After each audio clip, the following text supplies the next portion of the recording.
Sesaat lagi Anda akan menyaksikan Mutiara Senja, dipersembahkan oleh Pondok Pesantren Al-Islah Bondowoso, didukung oleh Amais Air Mineral Alami Al-Islah.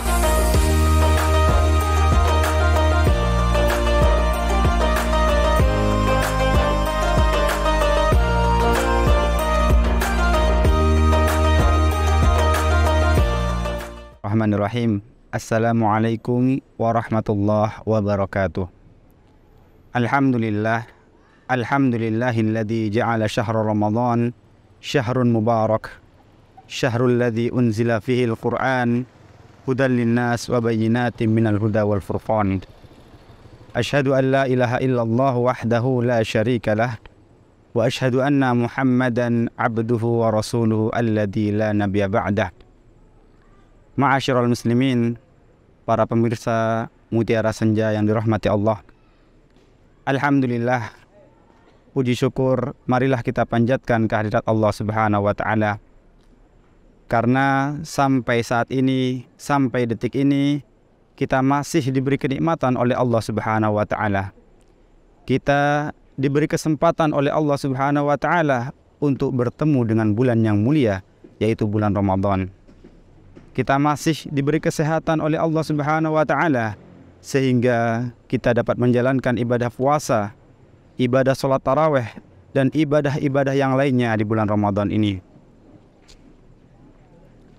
Salawat dan salam marilah kita aturkan kepada Nabi kita Rasulullah Muhammad sallallahu alaihi wasallam, kepada keluarganya, sahabat-sahabatnya, termasuk kita semua. Amin amin ya rabbal alamin. Ma'asyiral muslimin, para pemirsa Mutiara Senja yang dirahmati Allah. Bulan Ramadan dinamakan pula dengan Syahrul Quran, bulan Al-Quran. Mengapa bulan Ramadan dinamakan bulan Al-Quran? Karena pada bulan Ramadan Allah Subhanahu wa taala menurunkan kitab sucinya yang berupa Al-Quran, di mana terdapat beberapa ayat yang menjelaskan tentang proses penurunan Al-Quran. Di antaranya dalam surat Al-Qadr ayat yang pertama, Allah Subhanahu wa taala berfirman, "Inna anzalnahu fi lailatul qadr." Kemudian dalam surat Ad-Dukhan ayat 3, Allah Subhanahu wa taala berfirman, "Inna anzalnahu fi lailatin mubarakah." Dan dalam surat Al-Baqarah ayat 185, Allah Subhanahu wa taala berfirman, "Syahru Ramadhan alladzi unzila fihi al-Qur'an." Dalam tiga ayat ini saling menjelaskan antara satu dengan yang lainnya. Di mana yang pertama dalam surat Al-Qadr ayat yang pertama, Allah Subhanahu wa taala berfirman, "Inna anzalnahu fi lailatul qadr." Sesungguhnya kami menurunkan Al-Qur'an pada suatu malam yang dinamakan dengan Lailatul Qadar. Kemudian diperjelas oleh Allah Subhanahu wa taala dalam surat Ad-Dukhan ayat 3, "Inna anzalnahu fi lailatin mubarakah." Sesungguhnya kami menurunkan Al-Qur'an pada malam yang diberkahi. Jadi Lailatul Qadar adalah Lailatul Mubarakah. Lailatul Qadar adalah malam yang diberkahi. Kapan terjadinya Lailatul Qadar? Maka disebutkan dalam surat Al-Baqarah ayat 185, "Syahru Ramadhan alladzi unzila fihi al-Qur'an." Bulan Ramadan adalah bulan yang diturunkan Al-Quran di dalamnya. Maka Lailatul Qadar merupakan Lailatul Mubarakah, malam yang diberkahi oleh Allah Subhanahu wa taala, yang ini terdapat pada Syahrul Ramadan, bulan Ramadan yang diturunkan Al-Quran pada malam tersebut. Ma'asyiral muslimin, para pemirsa Mutiara Senja yang dirahmati Allah. Dalam proses penurunan Al-Quran terjadi dua tahapan. Tahapan yang pertama, bahwasanya Allah Subhanahu wa taala menurunkan Al-Quran dari Lauhil Mahfuz ke Baitul Izzah di langit dunia. Dan ini Allah Subhanahu wa taala menurunkan secara keseluruhan. 30 juz Allah Subhanahu wa taala turunkan dalam satu kali waktu, yaitu dari Lauhil Mahfuz ke langit dunia di suatu tempat yang dinamakan dengan Baitul Izzah. Kemudian tahapan yang kedua, dari Baitul Izzah atau langit dunia, Allah turunkan kepada Rasulullah sallallahu alaihi wasallam melalui perantara malaikat Jibril kurang lebih selama 23 tahun. Lalu Al-Quran yang mana yang turun pada bulan Ramadan? Maka Ibnu Abbas mengatakan bahwasanya anzalallahu al-Quran jumlatan wahidah. Allah Subhanahu wa taala menurunkan Al-Quran sekaligus secara keseluruhan minal lauhil mahfud ila baitil izzah minas sama'id dunya. Dari lauhil mahfud ke baitul izzah di langit dunia. Dan ini terjadi pada Lailatul Qadar. Jadi tahapan yang pertama yang Allah Subhanahu wa taala turunkan Al-Qur'an pada Lailatul Qadar. Tsumma nazzala mufassalan bihasbil waqa'i'. Kemudian Allah Subhanahu wa taala menurunkan Al-Qur'an secara bertahap sesuai dengan kejadian-kejadian yang dihadapi oleh Rasulullah sallallahu alaihi wasallam kurang lebih selama 23 tahun. Ma'asyiral muslimin rahimakumullah. Bulan Ramadan bukan hanya bulan diturunkannya Al-Quran, tetapi bahkan kitab-kitab samawi yang diturunkan oleh Allah Subhanahu wa taala kepada para nabi dan rasul sebelum Nabi Muhammad diturunkan pula pada bulan Ramadan. Di mana disebutkan dalam riwayat Imam Ahmad, unzilat suhuf Ibrahim fi awwali lailatin min Ramadan. Suhuf Ibrahim yang diturunkan kepada Nabi Ibrahim diturunkan oleh Allah Subhanahu wa taala pada malam pertama di bulan Ramadan.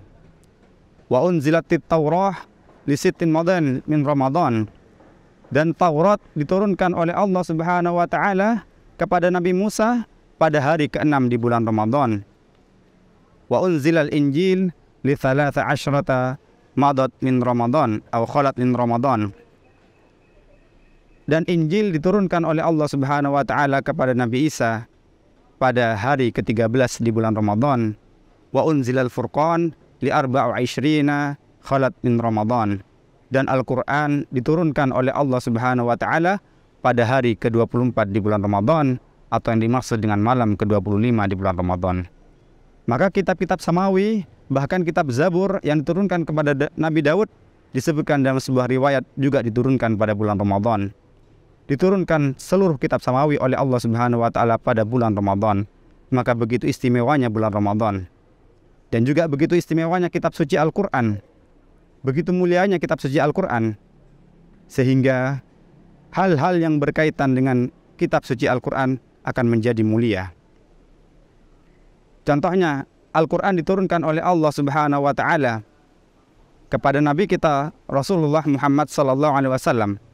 Maka Rasulullah menjadi Sayyidul Anbiya wal Mursalin, pemimpin para nabi dan para rasul. Bahkan beliau menjadi pemimpinnya Bani Adam. Al-Quran diturunkan melalui perantara malaikat Jibril. Maka malaikat Jibril menjadi Sayyidul Malaikah, menjadi pemimpinnya para malaikat. Al-Quran diturunkan oleh Allah Subhanahu wa taala kedua kota, yaitu kota Mekah dan kota Madinah. Maka kota Mekah dan kota Madinah menjadi haramain, dua kota yang dimuliakan oleh Allah Subhanahu wa taala. Al-Quran diturunkan pada satu bulan, yaitu bulan Ramadan. Maka bulan Ramadan menjadi syahrul mubarak, bulan yang diberkahi, bulan yang mulia. Dan Al-Quran diturunkan oleh Allah Subhanahu wa taala pada suatu malam yang dinamakan dengan Lailatul Qadar. Maka Lailatul Qadar merupakan malam yang istimewa, malam yang lebih baik dari 1000 bulan. Ma'asyiral muslimin rahimakumullah.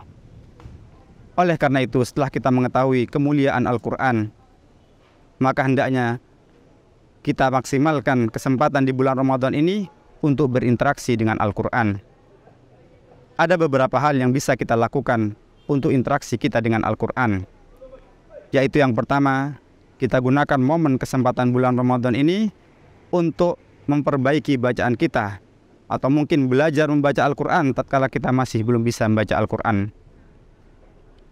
Karena orang yang membaca Al-Quran dan dia terbata-bata membacanya, maka dia akan mendapatkan 2 pahala.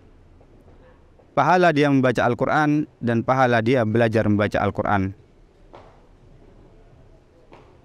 Maka oleh karena itu, jikalau mungkin bacaan kita masih belum benar, ketika kita membaca Al-Quran, kemudian kita dalam makharijul huruf yang mengakibatkan ayat yang baca itu berubah maknanya, maka ini hal yang harus kita hindari.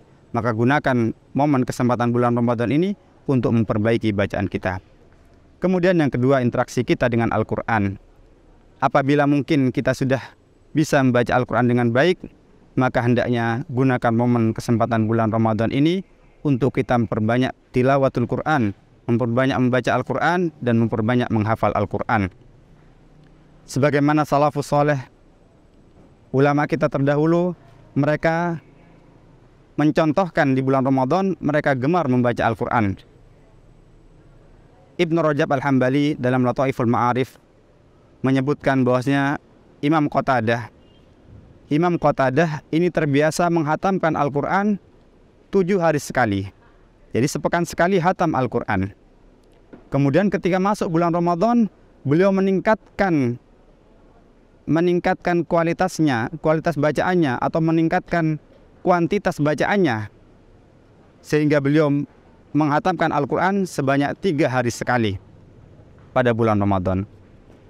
Dan ketika masuk 10 hari terakhir di bulan Ramadan, beliau lebih semangat lagi, yaitu beliau menghatamkan Al-Quran sehari sekali. Bahkan Imam Syafi'i disebutkan, beliau ketika berada di bulan Ramadan, beliau menghatamkan Al-Quran sebanyak 60 kali. Jadi 1 hari hatam 2 kali. Dan ini disebutkan beliau menghatamkannya ketika beliau sedang sholat. Ma'asyiral muslimin rahimakumullah. Oleh karena itu, marilah kita gunakan momen kesempatan bulan Ramadan ini untuk memperbanyak membaca Al-Quran. Setidaknya kita mampu menghatamkan Al-Quran sekali dalam bulan Ramadan ini. Dan yang ketiga, apabila kita sudah memperbanyak tilawatul Quran, yang ketiga, kita belajar memahami Al-Quran. Kita memahami kandungan ayat-ayat yang kita baca, agar kita tidak hanya sekedar baca, akan tapi kita bisa paham makna dari ayat yang kita baca. Ini bisa kita lakukan dengan beberapa cara. Di antaranya kita bisa belajar bahasa Arab, ataupun kita bisa membaca Al-Quran terjemah. Dengan kita membaca, kemudian kita membaca terjemahannya. Ataupun yang ketiga, kita juga bisa membaca tafsir dari ayat-ayat yang kita baca tersebut. Dan kemudian ma'asyiral muslimin rahimakumullah, interaksi kita dengan Al-Quran yang keempat adalah kita mengamalkan isi Al-Quran. Maka inilah yang paling penting, karena Al-Quran diturunkan oleh Allah Subhanahu wa Ta'ala hudal linnas, sebagai petunjuk bagi umat manusia. Juga disebutkan hudal lil muttaqin, sebagai petunjuk bagi orang-orang yang bertakwa. Jadi Al-Quran bukan hanya sekedar bacaan, tetapi Al-Quran ini merupakan buku petunjuk dari Allah Subhanahu wa Ta'ala untuk kita menjalani kehidupan di dunia ini. Sebagaimana mungkin tatkala kita membeli suatu barang dan kita tidak tahu bagaimana cara menggunakan barang tersebut, maka kita akan melihat buku petunjuk yang terdapat pada barang tersebut agar kita tidak salah dalam penggunaan barangnya. Begitu juga dengan kehidupan ini. Ketika kita hidup di dunia ini, maka ada Al-Quran sebagai buku petunjuk untuk kita mengarungi kehidupan di dunia ini, agar kita tidak salah dalam bertindak dan tidak salah dalam melakukan perbuatan maupun perkataan selama kita hidup di dunia ini. Maka inilah ma'asyiral muslimin rahimakumullah, 4 interaksi kita dengan Al-Quran pada bulan Ramadan. Pada intinya, marilah kita perbanyak interaksi kita dengan Al-Quran di bulan Ramadan, yang mana bulan ini diturunkan oleh Allah Subhanahu wa Ta'ala Al-Quran. Mungkin ini yang bisa kami sampaikan pada kesempatan kali ini. Kurang dan lebihnya kami mohon maaf. Akhirul kalam, wabillahi taufiq wal hidayah, waridha wal inayah. Wassalamualaikum warahmatullahi wabarakatuh. Terima kasih Anda telah menyaksikan Mutiara Senja, dipersembahkan oleh Pondok Pesantren Al-Islah Bondowoso, didukung oleh Amalis, air mineral alami Al-Islah.